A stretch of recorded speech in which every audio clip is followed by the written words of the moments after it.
Carson and I trained together a ton last year, and a lot for the first part of this year as well. So we've been in the sim together. We've gone go-karting together. We've been in the gym together, and we have also played pickleball. And we learned to play pickleball together. I don't know. Did you play? Have you continued playing or I've been played a playing much little pickleball? bit just so I can get there. I haven't been able to find a court or find anybody to play with. Um, we moved on to the next sport, and I was like, oh man, like we need to go play pickleball again. Um, like that's probably the only sport I've actually enjoyed lately that like endures like so physical fitness. Like soccer, I'm like okay, like I kind of enjoy it, but I always did it as a kid. But like Mhm. I'm really into pickleball. How tall are you? 6'4.5". Does that give you an advantage in pickleball since you're like the size of the court potentially? I had to learn how to like just flick the wrist. Like I would like hit it super hard and it would like launch and I would just Mm. overdo it by like a lot. So I had to learn how to just like barely hit it. But like that part's an advantage I feel like just cuz like I'm so tall like I got a lot of distance. I got a lot of reach with my backswing per se. Yep. Hmm. So, putting pickleball aside, this is a racing show. You are a race car driver, a winning driver in the NASCAR Truck Series this past year. Had great starts in the Cup Series. Was a championship contender in the Truck Series at the Championship 4 at Phoenix. You didn't get the championship. What was that for you in terms of? Oh, we got some noise here. What'd you just find there? Oh, you got someone behind you. You weren't able to win the championship. How devastating was that? I'm not. We can dive into all the particulars in a little bit, but what was your sentiment leaving Phoenix, being that close to getting a championship? Um It wasn't that bittersweet per se, just because we knew weren't the fastest that day. Practice we had to really go to the drawing board. After practice, qualifying we got it okay. We weren't the fastest that day, and I think that was just the most disappointing part. That we were just having to try anything and everything, whether it was strategy, making a lot of adjustments, just a little bit of everything, just because we didn't have the speed that day. Um, just tough that I think we made it over prepared per se. I'm not sure. Just Phoenix hasn't been our best track and definitely not my best. And just tried super hard. It wasn't lack of effort. We spent hours upon hours in the simulator. I spent hours working with Josh Wise, trying to find any different line I could do and achieve. And just wasn't our day, and we kind of knew that going in. So it didn't. So that wasn't it wasn't a big shock, right? Like you weren't this close, right? I felt like we were trying to make up for the speed we were just kind of lacking that day. What do you struggle with there? I suck there as well. Landon's getting his lunch in, by the way, so you can have your answers be quite long. I get what do you? I have the same problem. I've done hours in the sim. I've tried everything there, and I can turn a fast lap at times. But I get at a point where I'm like, if the top opens up, I can have speed. But Yep. for some reason, that place is a blind spot for me. What do you struggle with? I struggle with 3 and 4, honestly. Like Same, I same. I, I don't I don't know. I feel like I underdrive, and then I feel like I overdrive, and Yep. then I feel like everybody gets off the corner better than me, and they roll the center better, and then they can find lines that I just can't, and then they always have a big run. Like even when like I air block them, they can go just run the dog leg, and then all of a sudden I'm battling them into one, and then you're just kind of in a tough spot there. Like I just feel like I'm just very vulnerable in 3 and 4, especially in the Cup car. Even like on SMT, like I would have made round 2 except off of 4, like in qualifying. Like I was tracking beating to advance to round 2, and then instantly lost 11 spots off of turn 4. Perfect. I was like, awesome. That's Like, and I was like, man, I thought I actually did. Like, I backed it up, but like I backed up entry, and then like I rolled to the gas, and I was slow on entry, and I was slow on exit. So I was like, oh, okay. I just thought I got a good exit, but guess not. And then too, like I feel like I struggle like what to have for a race car handling there. I I feel like I have a really good idea. Like even like when we're slow, we can get our cars fast, and that was the first race almost all year that like I couldn't even guess a feel. Like I just couldn't even. I didn't know what I needed, per se. Like I was like I don't know, like because I've never really been that fast here. So like it handles okay, but like I need to be better in like 4 areas, and I don't know which one to start with or which one's most important. Yeah. No, I know that. I know that feeling, and it's so funny you say 3. Like that is exactly for me the exact same situation where I enter that corner. I'm like, that's got to be it. Nope, they're driving off the corner better. Okay, let me try more speed. Nope, that's overdriving it. Nope, that's not the right way. Oh, I missed the bottom. Oh, I've got to figure out a way to downshift. It's just an incredibly tough place. I want to take a step back to this year and this season. You are going on to the Cup Series. Congratulations for that, man. It's such a big moment for any young driver. This has been a really career year in terms of results, winning races in the Truck Series and being a championship contender. But, and I'm going to, I don't want to grill you here, but I think there has been another side to your season that has been a consistent theme, and that has been some of the on-track incidents you've been a part of that led to even being a part of one in the final race. What you and I got together, I can tell you this, you're the first driver I ever actually pushed, by the way. And I'm sorry, I apologize. My rage got over me. You quelled it quite nicely, but my rage, that was at Pocono this year when we were involved in a on-track incident. Yeah, I did look back at my text, by the way. You and I had another incident at COTA 2022, and you wrote me a really nice apology, which was great. And it was a good start to our friendship. But I think for you, right now going to the Cup Series, what like when you look back this year, you've won races, but there's been all these incidents. What do you remember from this year? What are you going to take from this? What do you want people to think about all those times that you've been able to win races, but also been in positions where you maybe pushed too hard or went over the line and got into other vehicles? Yeah, I obviously don't like the narrative of, he's really fast, or he's super good, but there's always that but, and then it's just the bad thing. So that's where I have been trying to work on it, right? But also too, it's a tough box, because there is no referee, right? There is no fouls. There's no like everything's kind of just frowned upon, right? And you're racing within the code of other drivers, right? And you obviously know this, and Parker and Landon, like you're racing for the next few weeks of how you're going to get raced, right? And you're being as aggressive as possible to the extent, like everything's to the extent. And I've just overdone it at times for sure. And in my mind, I'm like, oh, this move can work. And it's very, very risky. And just finding that limit, finding that box of where that risk reward, it has been very, very hard for me to tell, right? Like, because I'm very like, this, if this move works, this could change, and this could snowball the rest of the day. And if we could get all these spots, and it especially happens, like it's never happened. And me and my late model crew chief were talking about it. We were talking about kids that when they crash for the lead. I've never actually had that, like where I've never been in a race winning scenario and we've just crashed on like the white flag lap. Like I've never been in that.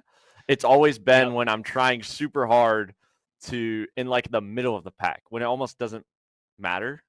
Obviously Phoenix a little different, just being a leader, but like it was still a long ways to go in the race. But it's just trying to overextend, right? For me, everything comes, it's always when I'm instinctly, like it's not when I'm aware, it's in the racer, Parker and Land. I've always tried to describe it. Like when you just get in, like your best laps, for me at least, is when I don't remember them. Like Bristol qualifying, I can never tell you. Like when I run a good Bristol qualifying lap, I don't remember it. When I run a bad one, I can tell you everything wrong with it. Like I'm aware of it. And that's where I get myself in a bad spot. And that's where I got myself in a bad spot at Phoenix, was I was just reacting. When I was looking at my mirror, when he went high, I went low. When he went low, I went high, or I was following him. I was running every corner I could. and that's where I get myself in a bad spot, because I'm instinctively doing what I can to the limit, and you're not mind aware, and I'm just reacting, and I'm doing everything I can, and I'm not thinking of the risk. I'm not thinking of, I could put this guy in a bad spot. I'm just looking at, am I putting myself in a spot where I can advance, or am I putting myself in on the limit? And even when I'm just driving, like even the next gen car, I was practicing Kansas, ran 8 laps in a row. All of a sudden, I zoned out lap 6. Lap 7 was super, super fast. Lap 8, I almost spun out, back to halfway in the fence, caught it, and I was like, oh, okay, that was my limit. I just struggle with that. I still do. Anytime I run a really good lap, I always go a little bit more, and then I'm on edge, and then I almost crash. And it kind of goes the same way with racing. For me, still a little bit. Obviously, I felt like I've made a lot of gains, but also too, like, you only find that stuff out about yourself when you get in those spots, right? Like you think you're not gonna know in that scenario when you're not aware per se of what you're gonna do until you're in that spot. So it's tough to work on yourself when you don't know how you're going to react, because it's all off instinct anyways. So it's a lot of work in advance. And like Phoenix, me and Grant, I was in a very, very similar spot with me and Grant, where I was 15 lap older tires up front, and me and Grant went to driving super hard, and he got by me, and I started throwing these slider lines, like throwing a massive slide job, barely missing his bumper, like within the centimeter almost. Like there was a few times where I didn't even realize I was that close, and it made a lot of lap time and was able to keep up. And Phoenix, that was when we were going down the dog leg. That's what picked in my mind, right? Off instinct, I'm like, man, like this created lap times. I've talked about the slider line. Actually, that was the way I could create the most speed in stage 1. I'm like, all right, that's what I got to do. He's going to be outside the 52, so he's not going to get the good corner, but my best corner was when I was throwing a slide job. I'm just going to try to do that, get to his right rear, or try to get behind the 52 and push him so he could clear back. And just misjudged it, and you're misjudging it, and you're not aware till you become aware, and then like you're over, then the adrenaline wears down, and you're like, oh man, like what just happened? Because like, in my mind, I was on autopilot, so I don't even know exactly where I was on the racetrack per se, because it was just all happening, and I was just the backseat passenger to what my hands and feet and were doing, and that's such a weird feeling, that unless you're in that moment, like you've been a race car driver and you've seen it. The best way I've always described it, right, is for like somebody that's not a race car driver, is when you drive to work and you don't remember the drive. That's kind of the only phrase that I've heard that can kind of click into that. And it's just tough, because it's, for me, because I've always thought, and even growing up, the boxing mentality, and I feel like that's what makes me good, but also makes me bad.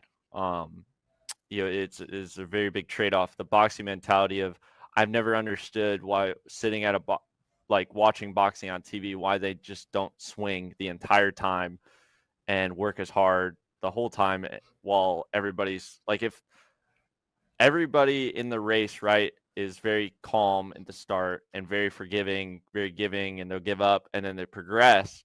Well, if you're start aggressive, they're all going to let you go, and you could just get the easy spots. And then when it comes time to work hard, well, you've been working hard the whole time. So that's how I've always thought of it growing up, is like, man, like it's very like, everybody just gives up a lot of spots at the beginning. Everybody just wants to be very patient. Well, if I'm the only one that's aggressive, then I can get spots, and that is a good mentality per se if you do it right. And I've just probably been on that limit, but I've just looked at every single lap. Why would I not go 100% like it's every lap, whether it's practice, qualifying, race, just because I don't know. It's just I've struggled with that, but that's when I came in here to the sport, that was my mentality.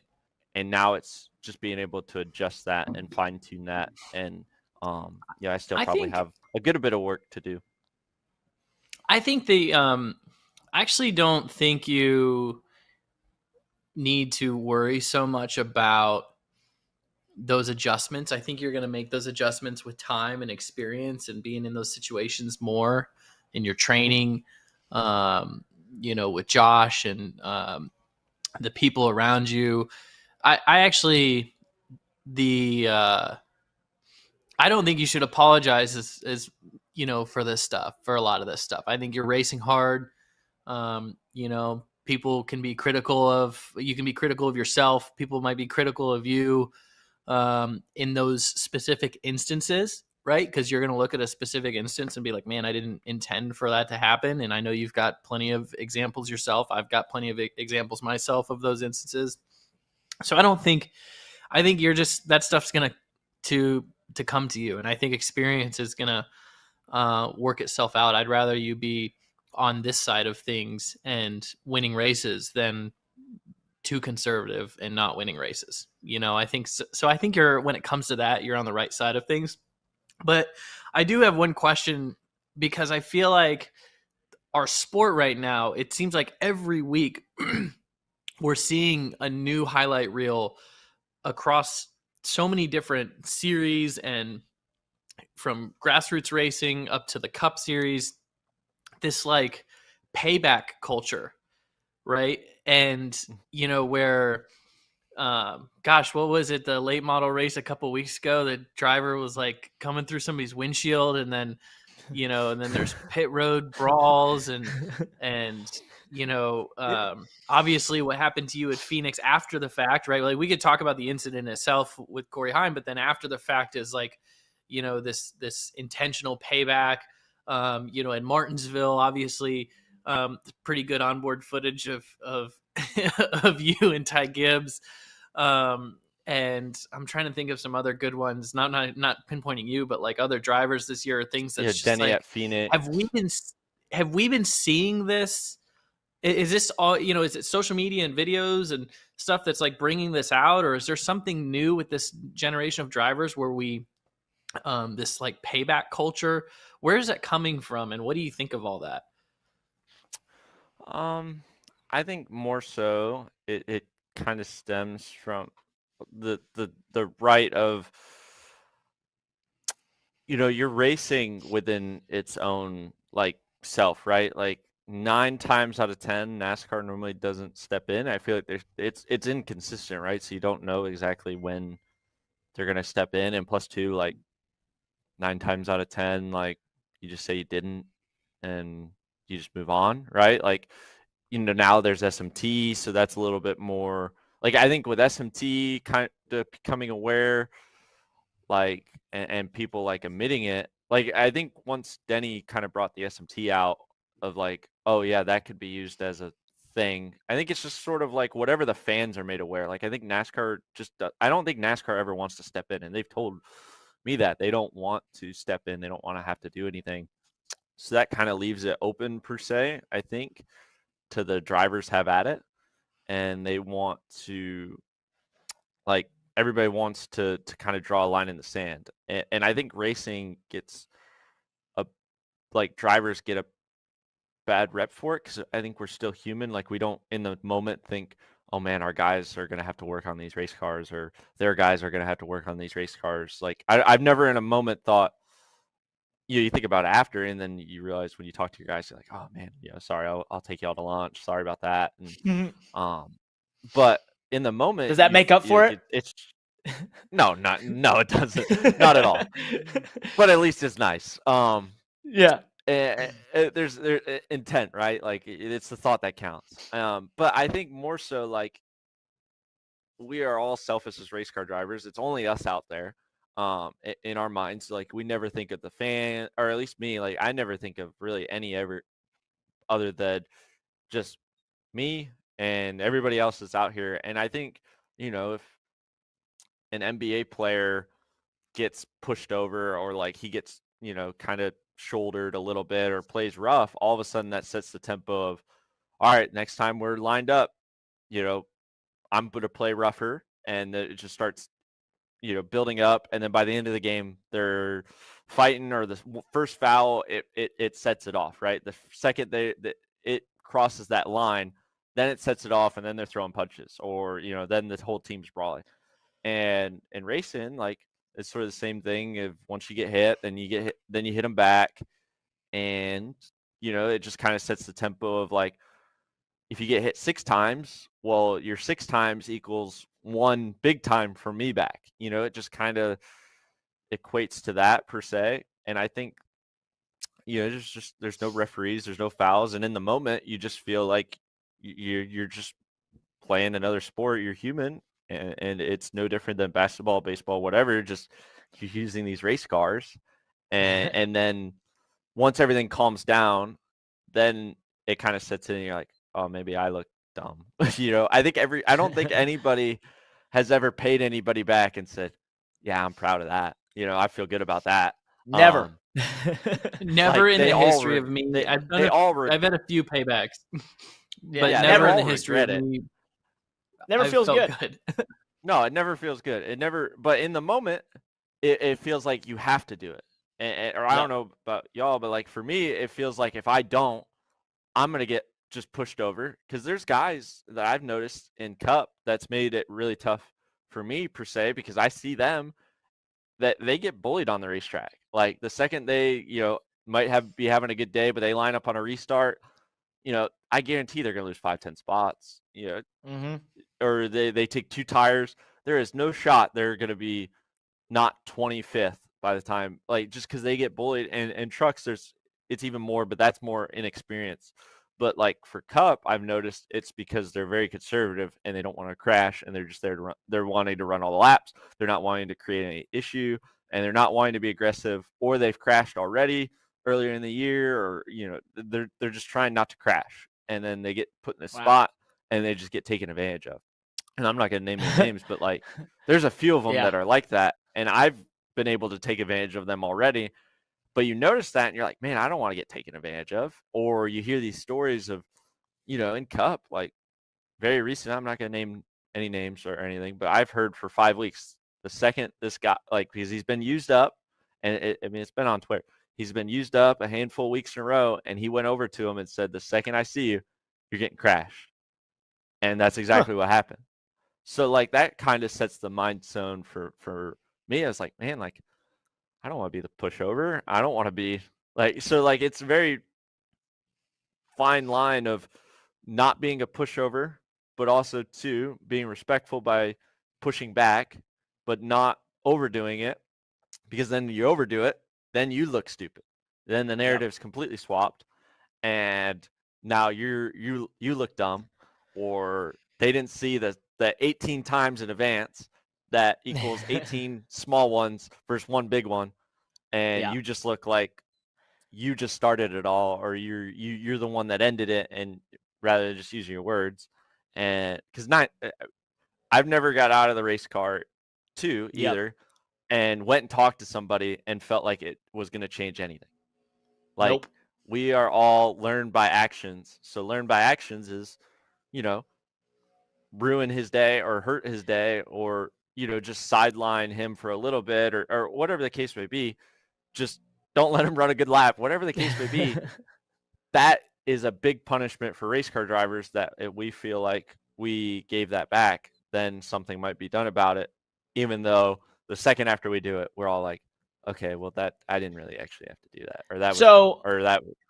Yeah, and I want to. There's a lot to unpack here, and first of all, I just want to say, you live here on the Money Lap and on podcast form for those listening, you've been one of the most open drivers I've heard in a long time, and I do appreciate that, because you just taken people into your mental space in a race car. And one of the things I want to unpack there is, you mentioned the boxing mentality, that basically going 100%, right? And I think that is something that is newer in modern day NASCAR than it was.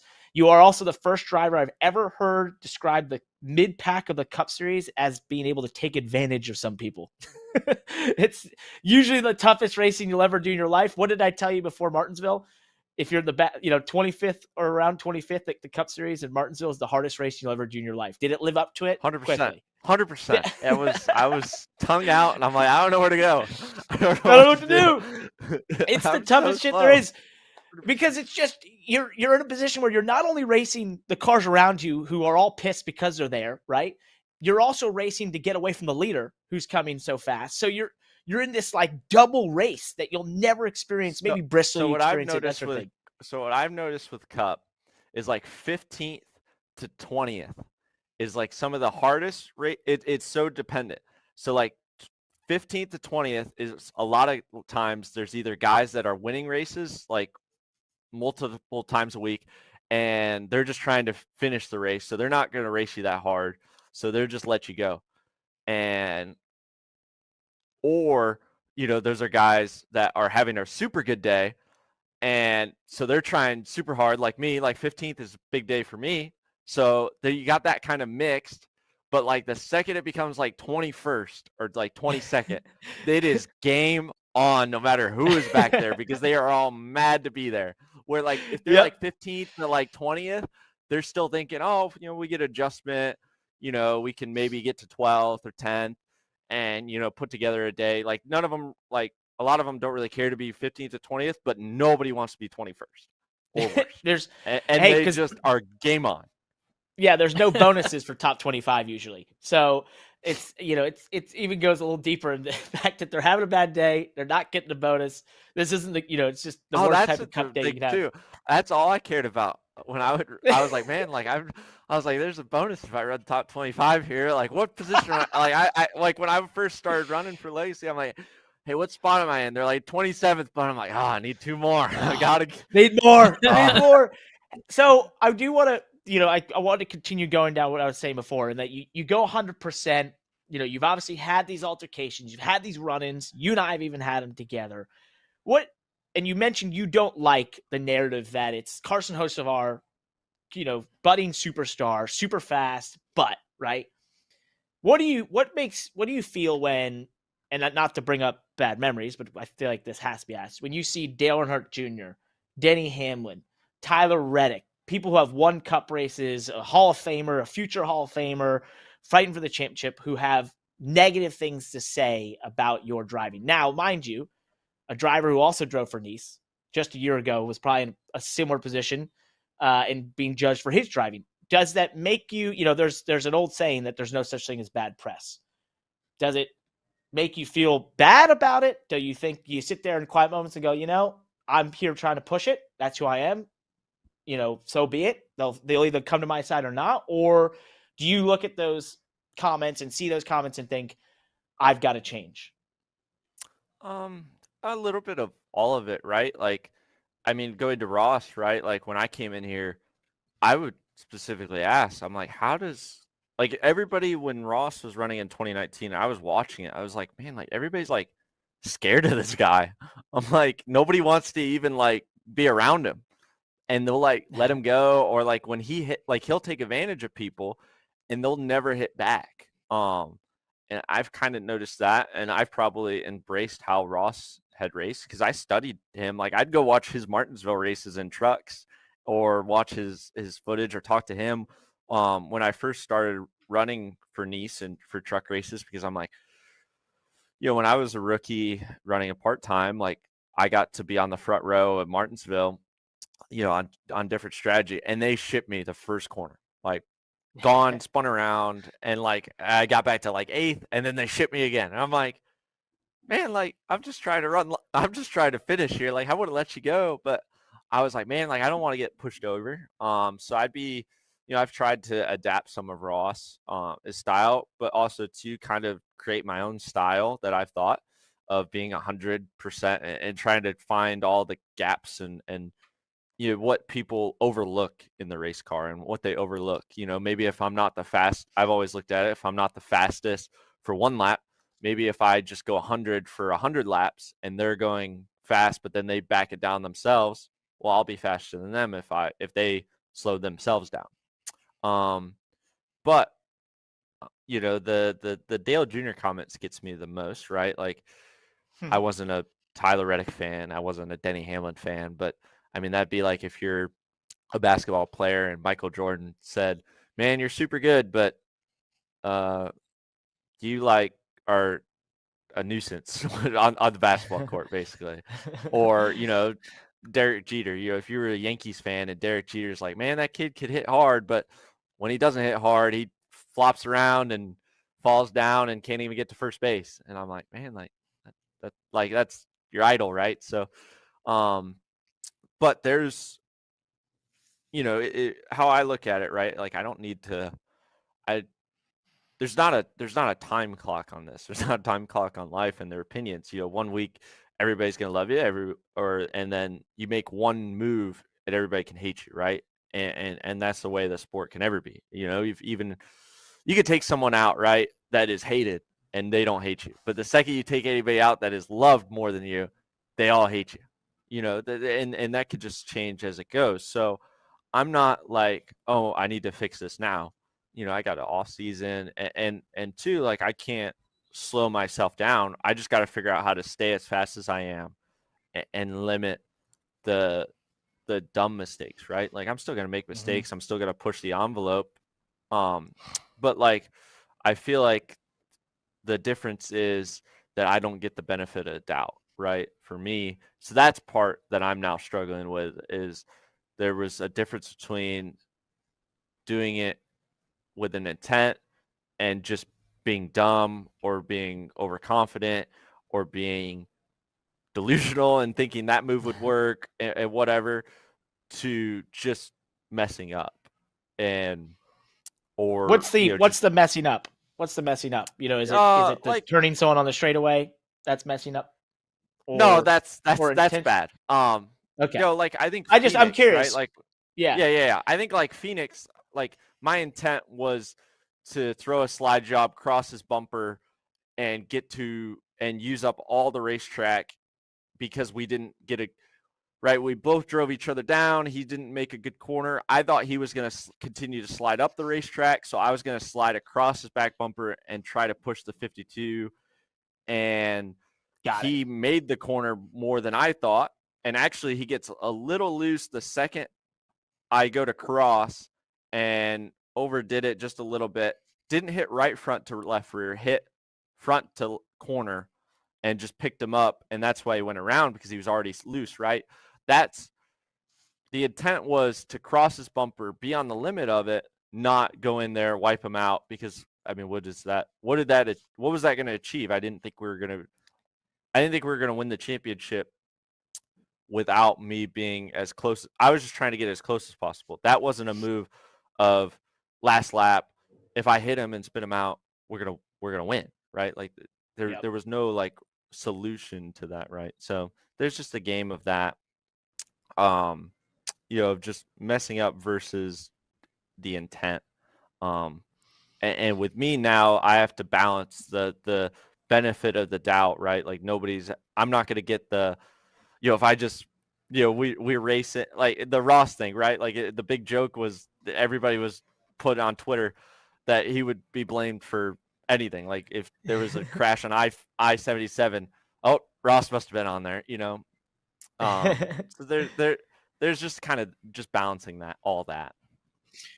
I think I'm going to go back and kind of repeat what I said earlier, though. After, thanks for sharing your thoughts, by the way, because those are really good thoughts. The comments about Dale Jr. and things there, because going back to what I said earlier, that stuff, it just doesn't matter. I mean, it's just, what matters is you racing the best that you know to race and putting yourself in victory lane. Like, that's really what matters. And I said this about Ross when everybody was criticizing Ross earlier in the year, and supposedly, did Chevy sit him down, or did, Justin talk to him? And it's just like, it doesn't matter. As long as he's winning, he's going to be fine. That's just like, and my advice to you on it too is like, as long as you're still doing all right on track, you're going to make these mistakes. Your intentions behind them. then that's okay. I got no problems with that. And then, the cherry on top is just be authentic. And as long as you're authentic, I wouldn't worry too much about what people say or the swings at what people think, because if you're being real, people will end up loving that. Right. Mhm.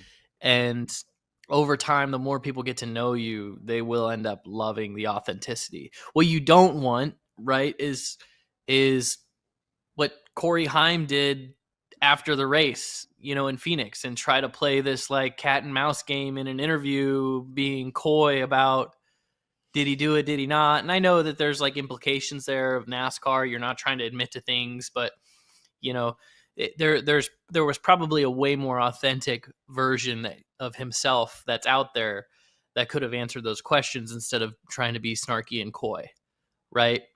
And I think that when you make these mistakes, when you have these incidents, as long as you're just real and authentic, the fans, the people, the talking heads out there, and including Dale Jr., right? Like, I know, we all love Dale Jr., and I'm not like trying to step into dangerous waters for myself on this. Where are you going here, bud? Whoa. Whoa. But like Dale, Dale is a highly respectable figure in our sport, and he absolutely should be considered, and and does everything that you said, your feelings on hearing Dale Jr. say those things is fair and right. But like, Dale still has his own motivations in the sport. He owns a race team. He has a podcast that he's recording hours of content a week where he has to talk about racing, and things are gonna come up in his head and he's gonna say them. He's on TV and has to talk about racing a lot. So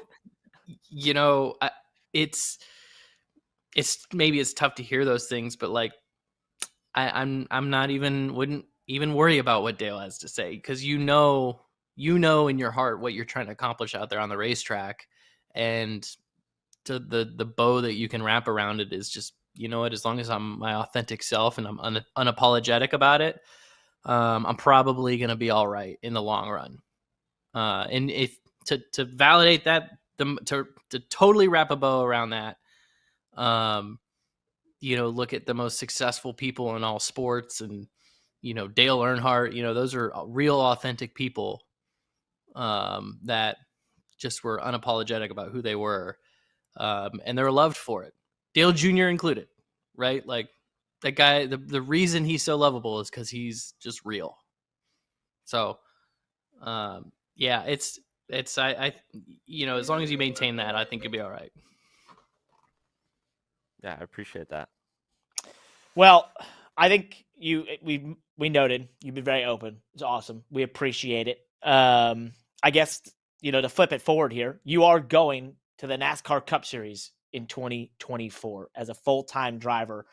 Pretty amazing moment, right? As young as you are and as early in your career as you are.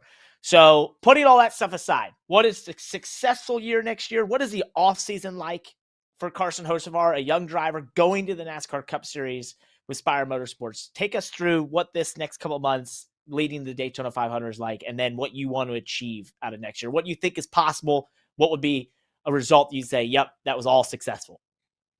I feel like there's a lot, obviously, between just Spire as a whole. They're moving shops, they're moving, they got a bunch of new hires, new people, an extra car, now a whole truck program with multiple trucks that they have to run.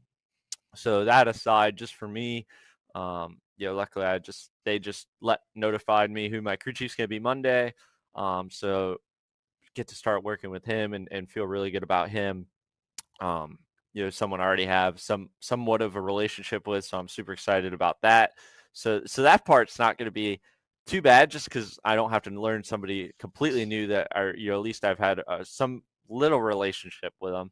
So I'm excited about that part, and just excited to just go learn. And luckily, where I got to race in the playoffs, a lot of the tracks are pretty, like, the tracks we go to twice. So like Phoenix, I get to go run. Martinsville, I get to go run somewhat early in the year. Bristol somewhat early in the year, and then obviously 2 super speedways. I luckily got to run one of those, so that kind of throws for a mix. But Vegas, that one too. So like, there's a lot of racetracks where I get to just go look at my own SMT and look at my own notes and look at what Spire had, look at what I had when I was with Legacy, setup and balance wise, see how the Trackhouse Alliance was going to work with Zane's car, see how the Hendrick Alliance is going to work with Spire, and see what all the areas we get with that. Now I'm going to be on a race team that I'm going to be allowed to go drive the sim for and then go drive that car. With Legacy, we ran 5th at Bristol, and then we couldn't run any more sim. So that was kind of interesting that I wasn't able to run any more sim time in the Chevy sim. We still ran okay, but obviously then all of a sudden you get some momentum, and then you're resetting a little bit, and just practice was kind of tough, and just knocking out a start bounce. I just felt like we were always late in the game.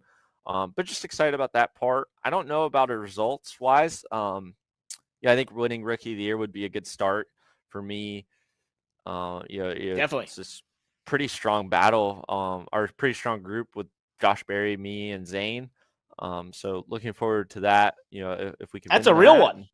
That's a real battle. That's a real. Some of these are it's ceremonial. a battle within house, and then battle with a guy stepping into a legend of the sports car. So that'll be, very noticeable if I could be able to win that. Obviously 2 prospects that are super high in the sport when they're coming into Cup. I don't know, like my unrealistic mountain goal is to run top 20 in points. Whoa. I think that's above expectations by a lot, but I have that listed as my just my goal. Like it'd be way above to say I'm going to win a race, right? Like it'd be way above it's unrealistic to say, oh, I need to get this many top 5s, this many top 10s, but top 20 in points is the mountain, whether it takes 1 year, 2 years, or 3, 4, I luckily have a multi-year deal, so I could put that goal and know that if I don't get that year 1, we're building towards that for year 2. I love that. That's a big one. That goal. Parker, I'll let you finish up and give him the question of the day. But I just want to make a point that I love that goal because I've been told that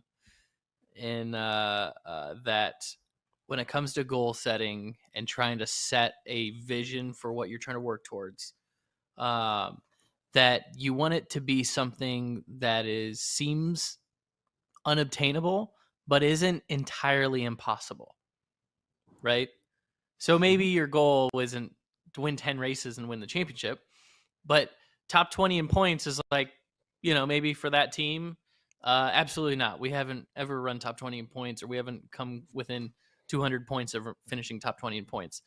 But it's actually not entirely impossible to think about, right? You could win a race. You could steal some stage points or find some good strategies to get yourself there. It's not entirely impossible. And that's what I like about that. Yeah, I thought that was everybody that I told in my group about that. That's just like not like either on the management side or whatever. They're like, dude, like, what are you talking about? Like, no, stop. I'm like, well, why would I show up there and like think, oh, I'm gonna run like 31st in points or like 28th? I was like, well, like I gotta set my goals somewhere. I was like, what am I gonna set? One top 10 or like just a random number out of the thin air that top 10s? I was like, without a loose wheel, I run maybe top 5 at Bristol. I was like, oh, I already have a top 5 heading into my Cup year, and that car was 32nd in points when I got into it. I was like, so like you could have a good car no matter. I mean, all the cars are the same, and Legacy's not getting good motors. They're behind on aero. They're not getting any sim knowledge at all. Like they're completely pen and paper and their own models and their own data. And we were running top 5. I was like, well, now I'm going to get in a car that has Hendrick motors with a Hendrick alliance with a Trackhouse alliance within our company. And we get to go to the simulator and go run laps and build our own models and have more than a year to do it. I'm like, man, like I feel like we'd be okay. I mean, my average finish, if you take away, is only 24th with 3 crashes, and if you took away Gateway, we probably run 16th to 15th running there when we break. And you take away Talladega because that one's just not that one doesn't really have an effect on speed, and we crashed. Our average finish is 19th. Wow. And that's including running 31st at Vegas, and that's including crashing at Vegas. That's wild, man. So like, I'm like, I think 20th is somewhat a realistic goal. And I mean, my modern idol is Kyle Larson, right? And I looked up his rookie year, and he was 17th, and I originally said 17th, and then I looked at that, I was like, oh, he was 17th, that's my goal. And they're like, can you back it down just a little? I'm like, all right, I'll say top 20. But that's what I have, in my bedroom, like top 20 with a little check, like a little box, and hopefully check it off within a year, 2 years. I mean, I would hope eventually I can check that thing off. Landon was nicer than me. I would have called that ambitious. But you know what? I like ambitious, and I think it fits your persona and your driving style perfectly. Before we let you go, this has been awesome, by the way. Thank you so much for coming on here, man, and being so open about what's going on in your life and the way you tackle racing. I have to ask you the question of the day, and that is, with the Las Vegas Grand Prix coming up this upcoming weekend, we're asking everyone on this show, who do they believe or predict will finish second in the race? Finish second. Who's been said so far? So Ferrari and Charles Leclerc and Carlos Sainz have basically been the go-to. Yeah, so far. I'm gonna go McLaren. And I'm gonna go not Lando. I'm gonna go Oscar Piastri. Got it. That's a good one. Our former Red Bull F1 engineer Blake Kenzie was on earlier, said they should be fast. So that could be a really good pick. I was gonna go Lando, but I feel like Oscar is kind of like he's got a lot of speed. I feel like for someplace new like this, I feel like he might. I'm not big into F1. I kind of get into tidbits a little bit, but I kind of follow McLaren a little bit. So that's my pick. You've had some pretty busy Sundays. You'll have a bunch more of those next year. So we'll give you a pass. Hey, bud, appreciate you coming on. What's that? Who's your pick? Who was your pick? My pick, I'm going to reveal it later in the show. So you can't, okay. We can't give it up. We got about another 45 minutes here. Yeah. Okay, got it. Dude, don't blow up our spot, man. Come on. Hey, I didn't know. If you want to announce your crew chief here live on the Money Lap, by all means, we'll take that, but I don't want to get you in trouble. So whoever that is. Yeah. Probably get me in trouble. Yep. We'll let you hold on to that for now. Man, appreciate it. Thank you for coming on. Really do. Thanks, Best guys. of luck in the offseason and next year. Thanks, guys. See you, Landon. See you, Parker. See you, buddy. See you. Hey there. I got a request. Can you please like, subscribe, and hit the bell icon below to be alerted to when we post all this great content? And really, it's a pact, because if you do that, then we'll keep posting great content. Also, join us on Wednesdays from 12 to 3 p.m. Eastern Time for the live show, Money Lap Live. We interview people from around the motorsports world and just talk all things motorsports. It's awesome. Join us there.